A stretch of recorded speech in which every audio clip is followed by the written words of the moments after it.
ጤና ይስጥልኝ ተመልካቾቻችን፣ እንደምን ውላችሁ አምሽታችኋል።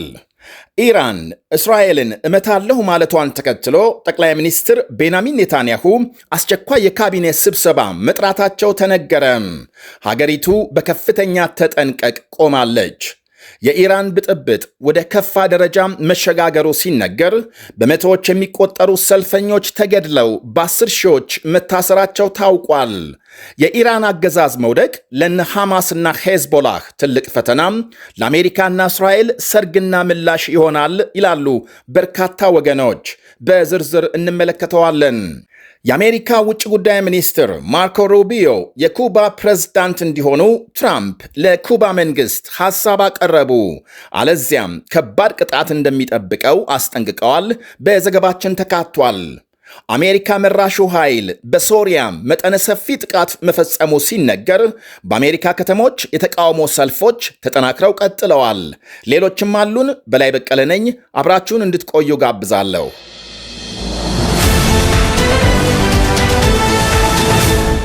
አሁን የዓለም ትኩረት በሙሉ ኢራን ላይ ሆኗል። ሦስተኛ ሳምንቱን ያስቆጠረው ሕዝባዊ ዓመፅ ወደ ብጥብጥ ተሸጋግሮ ሀገሪቱን በአንድ እግሯ ማቆሙ ይነገራል። ኢራናውያን ኢንተርኔት ዘግተው እየተጋደሉና እየተቋሰሉ ናቸው ብሏል አንድ ዘገባም።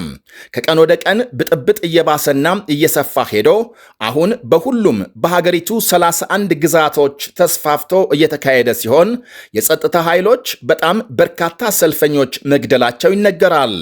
በተለይ መንግስት ኢንተርኔት ከዘጋ በኋላም በመቶዎች የሚቆጠሩ ሰልፈኞች መገደላቸውን ዘገቦች አመልክተዋል። አንድ የሀገሪቱ ዜና አገልግሎት ዛሬ ባሰራጨው ዘገባም ከ100 በላይ የጸጥታ ኃይል አባላት መገደላቸውን ይፋ ሲያደርግ ቁጥራቸው በውል ያልታወቀም ሕንፃዎችና ሌሎች የንግድ ተቋማት መውደማቸው ተሰምቷል። የተቃውሞ ሰልፍ ሱናሚ በኢራን በሚል ርዕስ ሲኤንኤን ባወጣው ሪፖርት ፖሊስና ወታደሮች በቅንጅት ባገኙት ላይ እየተኮሱ ነው ብሏል። ድፍን ኢራን እየነደደ መሆኑን አንድ የቴሄራን ዩኒቨርሲቲ መምህር ለአልጀዚራም በሰጡት ቃል የተቃውሞ ሰልፉ ወደ ብጥብጥ ከተቀየረ በኋላም ማለትም ከሐሙስ ወዲህ እጅግ ዘግናኝና አስፈሪ ቀናት እያሳለፍን ነው ብለዋል። አብዛኛው ኢራናዊ በኢኮኖሚው ደስተኛ ባይሆንም እንዲህ ያለ ብጥብጥ እንዲኖር ግን አይፈልግም። አሁን ባለው ሁኔታም ሁሉም ነገር ከቁጥጥር ውጪ የወጣ ይመስላል በማለት ገልጿል። የኢራን ባለስልጣናት ዛሬም አሜሪካና እስራኤልን በማስጠንቀቅ ሥራ ተጠምደው ሲውሉ የኢራን ፓርላማ አፈ ጉባኤ ኢራን ላይ ጥቃት ከደረሰም እስራኤልና ሁሉንም የአሜሪካ ጣቢያዎችና መርከቦች ኢላማ ይሆናሉ በማለት አስጠንቅቀዋል። ይህንኑ የኢራን ብጥብጥና የባለስልጣናት ዛቻ መጠናከርን ተከትሎ የእስራኤል ጠቅላይ ሚኒስትር ቤንያሚን ኔታንያሁ የጸጥታ ካቢኔያቸውን አስቸኳይ ስብሰባ መጥራታቸው ታውቋል። ኔታንያሁ ለዛሬ ምሽት ከፍተኛ አማካሪዎቻቸውንና ሚኒስትሮችን በጋራ የጠሩ ሲሆን ለማክሰኞ ደግሞ ሙሉ የጸጥታ ካቢኔ ስብሰባ ለማካሄድ ቀጠሮ ይዘዋል። የእስራኤል ጦር ኃይሎች ጠቅላይ ኤታማዦር ሹም ኢያል ዛሚር ጦር ኃይሉ የትኛውንም ጥቃት ለመከላከልና ምላሽ ለመስጠት በሚያስችል ቁመና ላይ እንደሚገኝ አመልክተዋል።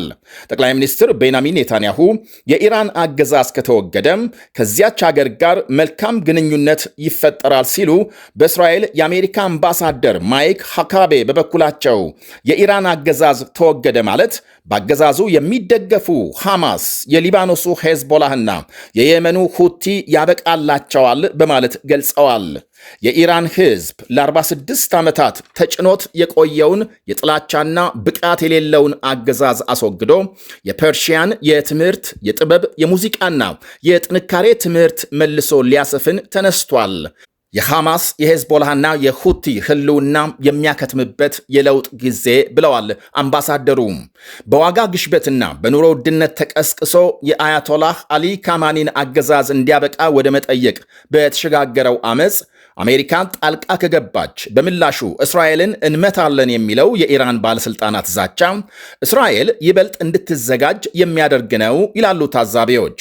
የኔታንያሁን የአስቸኳይ ስብሰባ ጥሪን ለምሳሌ በመጥቀስ የአምባሳደር ሃካቤን አስተያየት በመጋራትም በዋናነት በኢራን ለሚደገፉ ሐማስን ለመሳሰሉ የቀጠናው ቡድኖች የካማኒ አስተዳደር መውደቅ ትልቅ ፈተና እንደሚሆንባቸው አሁን ዘግይቶ በተሰማ ዜናም ጠቅላይ ሚኒስትር ቤንያሚን ኔታንያሁ እስራኤል በከፍተኛ ተጠንቀቅ መቆሟን ይፋ አድርገዋል። የኢራን አንድ ባለሥልጣን አሜሪካም በኢራን ጥቃት ከፈጸመች የመልስ ምቱ እስራኤል ላይ ያርፋል በማለት ማስጠንቀቃቸውን ተከትሎ ነው ኔታንያሁ የካቢኔ ስብሰባ ማምሻውን የጠሩት።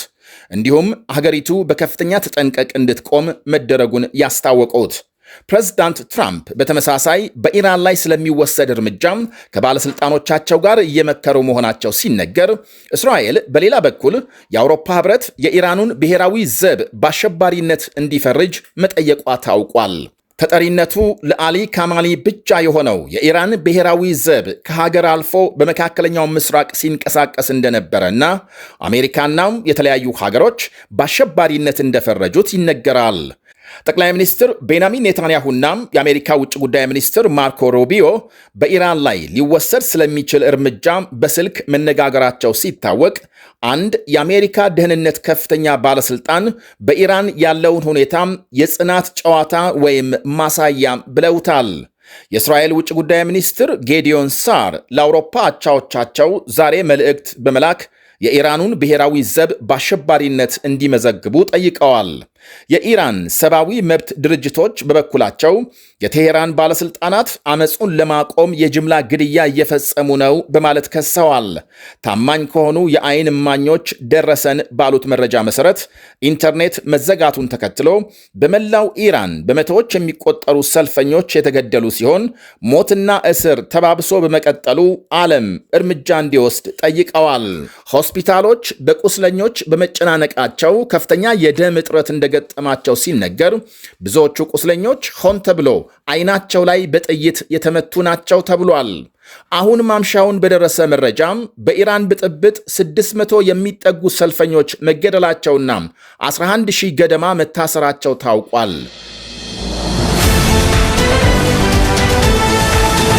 የአሜሪካ ውጭ ጉዳይ ሚኒስትር ማርኮ ሩቢዮ የኩባ መሪ እንዲሆኑ ፕሬዝዳንት ትራምፕ መጠየቃቸው ተነገረ።